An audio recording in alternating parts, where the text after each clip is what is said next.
This is Dr. Ghana from Soapclay Surgery. I'm happy to come your way this Tuesday evening with this live session. Today we will discuss BBL, Brazilian butt lift, or just butt lift or butt augmentation or gluteal augmentation, medically speaking. But some people have very flat, bottom or near flat bottom, and they want it, to be more obvious. Then we can make the size bigger, or else some people have some dips and depressions on different parts. Mostly this is more common on the sides. We can feel these dips and depressions, and and give a better contour and outline and profile, to the butt. So there are various reasons why people want to do a butt lift or a gluteal augmentation. So one of the reasons is for aesthetic reasons, as I've explained. So a person wants sort of an enhanced, a better, contour, a smoothly transitioning contour. Yeah, so we can do a butt lift for that. And some people have low volume. Like I said, some people have dips on the sides or some other parts. Or some people maybe fall from some medical issue dividing the past. Let's say maybe an abscess, an infection on their bottom. They have a dip somewhere. We can fill it up, so we can fill up the loss of volume. That's another reason. And then some people, for certain diseases, have what we call lipoatrophy. The fat just disappears from their body, so we can replace this lost volume. So these are the various reasons why a person want to do a butt augmentation or a butt lift. Now, how do we achieve this? How do we increase the size of the butt, or how do we improve the contour? We can do this using a surgical means, which generally are permanent solutions. Or it can be done non-surgically by using fillers. These are usually temporary and need to be repeated after 18 to 24 months. Usually the results last about 18 to 24 months. So they are temporary. The injectable approach gives a temporary result and needs to be repeated. But if you want a permanent result, is achieved surgically. So through surgery, you can use implant. There are gluteal implant or butt implants that can be inserted to increase the size. You can use fat from your body. We can use fat from your body to achieve that. Then the non-surgical ones, you can use fillers.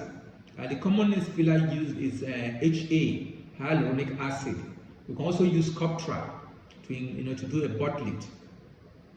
Then there is another sort of injectable that can be used, silicone, but this is mentioned to be condemned. Injecting liquid silicone is dangerous, so it's mentioned to be condemned. You shouldn't allow somebody to inject liquid silicone into you, because it stimulates the immune system and leads to immune diseases. It can also lead to organ dysfunction and organ failure. So you can damage the organs, because so you should not. That is mentioned to be condemned. Liquid silicone should not be used for augmentation. Now let's go back to what we mentioned. So personally, I do surgical augmentation.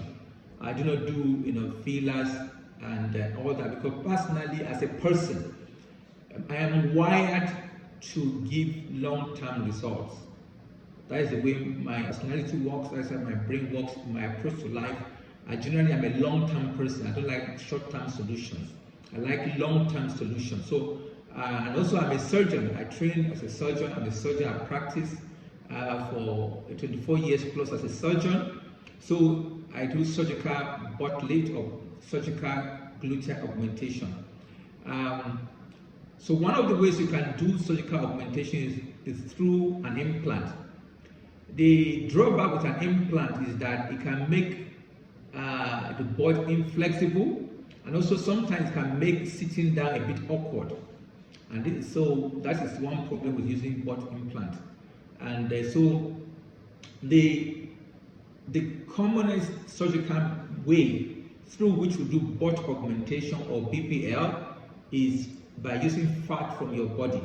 And this is my preferred method is also, I believe, the gold standard of butt augmentation or of gluteal augmentation or butt lift or BBL. The gold standard is to use fat from your body. So this will give you permanent results, but also you're using liquid that is from your body, so your body is not going to react to it. So it's all very safe, and almost can say natural, because we are taking what's already in your body from one part and we are putting it somewhere else. Yes. So this is my preferred method, and is the most widely used method, surgically speaking.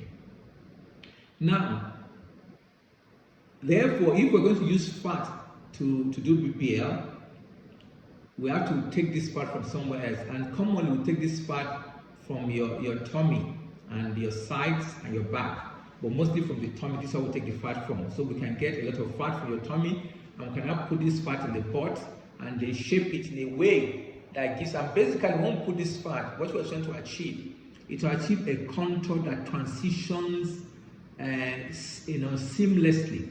You want a continuous curved transition. You don't want a break, like some gutter, So what you want is for the curve to transition smoothly.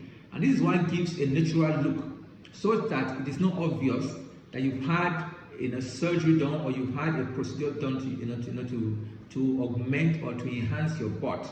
When you have that smooth curve transition.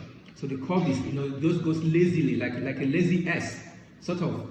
So that's why the curve will go in a very lazy fashion, not sharp turns at all, but very lazy kind of transition of the curve. So that way it looks very natural, and this is what we usually try to do. In terms of downtime, well, the downtime really in terms of your activities is not a lot. It's few days.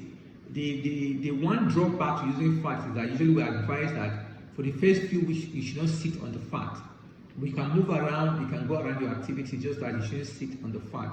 So usually we advise or recommend that maximum you sit for 1 hour per day, cumulatively, if you add together the times you are sitting.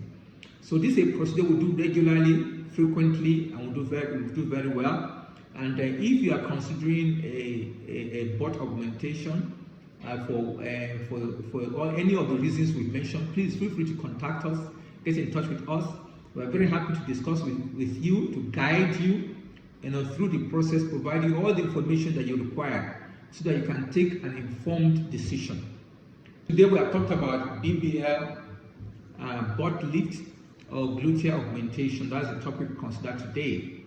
So if you have any questions, please send in your questions. We'll be very happy to answer your questions. Or else, if any question comes to mind later, you can reach out to us on our WhatsApp handle. I'll be very happy to answer your question.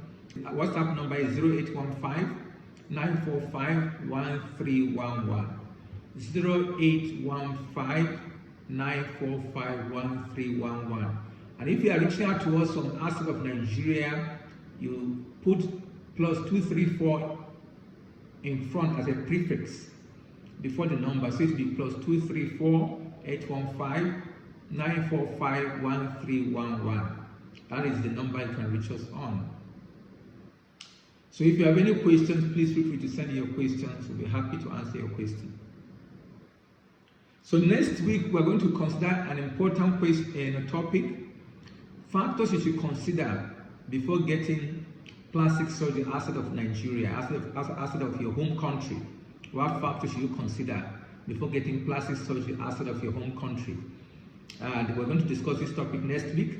So please book us in your calendar. Tuesday, 8 p.m. next week will come your way. Tell your friends to join.